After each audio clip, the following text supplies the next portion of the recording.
भगवान बुद्ध की 4 प्रेरक कहानियाँ। पहला, बुद्ध और चछुपाल। एक बार भगवान बुद्ध ने जेतवन बिहार में रह रहे थे। उनके आगमन के साथ उनकी दिनचर्या, व्यवहार और गुणों की भी चर्चा हुई। भिक्षुक चछुपाल अंधे थे।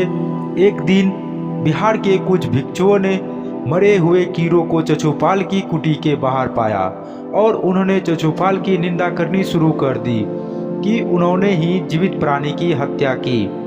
भगवान बुद्ध ने निंदा कर रहे उन भिक्षुओं को बुलाया और पूछा कि तुमने भिक्षु को कीड़े मारते हुए देखा है? उन्होंने उत्तर दिया, नहीं। इस पर भगवान बुद्ध ने साधुओं से कहा कि जैसे तुमने कीड़ों को मारते हुए नहीं देखा है, वैसे ही चछुपाल ने भी उन्हें मरते हुए नहीं देखा और उन्होंने कीड़ों को जानबूझकर नहीं मारा है, इसलिए उनकी भर्त्सना करना उचित नहीं है।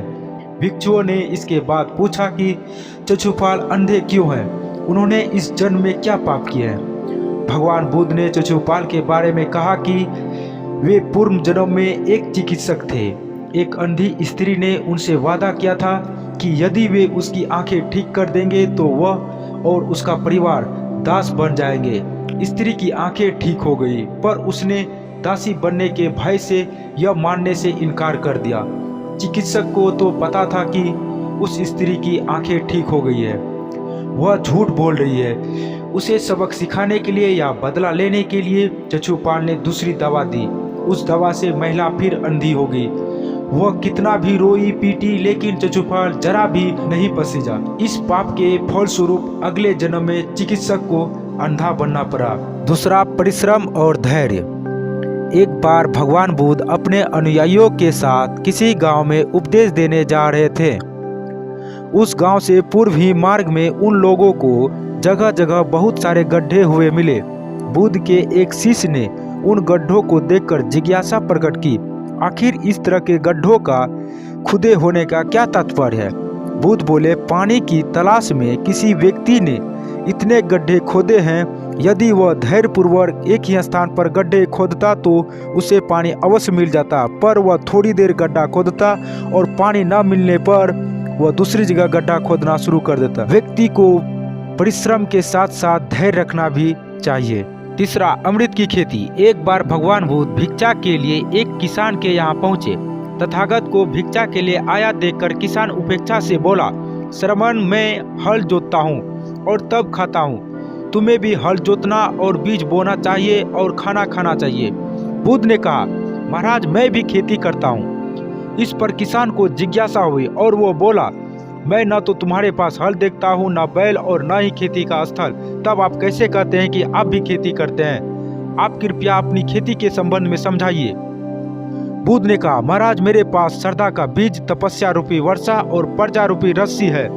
स्मृति और जागरूकता रूपी हल की फल और पेनी है। मैं वचन और कर्म में संयम रखता हूँ। मैं अपनी इस खेती को बेकार घास से मुक्त रखता हूँ और आनंद की फसल काट लेने तक प्रयत्नशील रहने वाला हूँ। अप्रमाद मेरा बैल है, जो बाधाएं देखकर भी पीछे मुंह नहीं मोड़ता है। वो मुझे सीधा शांति धाम तक ले जाता है। इस प्रकार मैं अमृत की खेती करता हूँ। चौथा, दान की महिमा। भगवान बुद्ध का जब पाटलिपुत्र में शुभ आगमन हुआ तो हर व्यक्ति अपनी अपनी संपत्ति स्थिति के अनुसार उन्हें उपहार देने की योजना बनाने लगा। राजा बिंबिसार ने भी कीमती हीरे, मोती और उन्हें रत्न पेश किए। बुद्ध देव ने सबको एक हाथ से सहर्ष स्वीकार किया। इसके बाद मंत्रियों, सेठों, साहूकारों ने अपने अपने उपहार उन्हें अर्पित किए और बुद्ध देव ने उन सबको एक हाथ से स्वीकार कर लिया। इतने में एक बुढ़िया लाठी टोकते हुए वहां आई।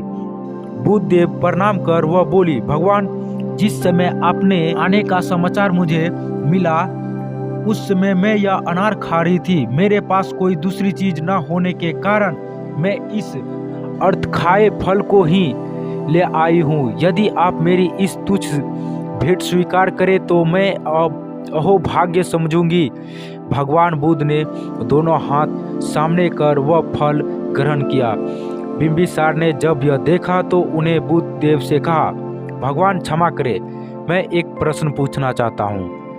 हम सब ने आपको कीमती और बड़े बड़े उपहार दिए जिन्होंने अपने एक हाथ से ग्रहण किया, लेकिन इस बुढ़िया द्वारा दिए गए छोटे एवं जूठे फल को अपने दोनों हाथों से ग्रहण किया, ऐसा क्यों? यह सुनकर बुद्धदेव मुस्कुराए और बोले, राजन, आप सबने अवश्य बहुमूल्य उपहार दिए हैं, किंतु यह सब आपकी संपत्ति का 10वां हिस्सा भी नहीं है। आपने यह दान दीनों और गरीबों की भलाई के लिए नहीं किया है, इसलिए आपका यह दान स्वामित्व दान की श्रेणी में नहीं आ सकता है। इसके विपरीत इस बुढ़िया ने अपने मुंह का कोड़ ही दे डाला मुझे। भले ही यह बुढ़िया निधन है, लेकिन इसे संपत्ति की कोई लालसा नहीं है। यही कारण है कि इसका दान मैंने खुले हृदय से दोनों हाथों से स्वीकार किया है। दोस्तों, आपको अगर हमारी कहानी अच्छी लगी तो आप हमारे चैनल को सब्सक्राइब जरूर करें और दूसरी वीडियो देखने के लिए आप हमारे चैनल पेज पर जरूर जाएं।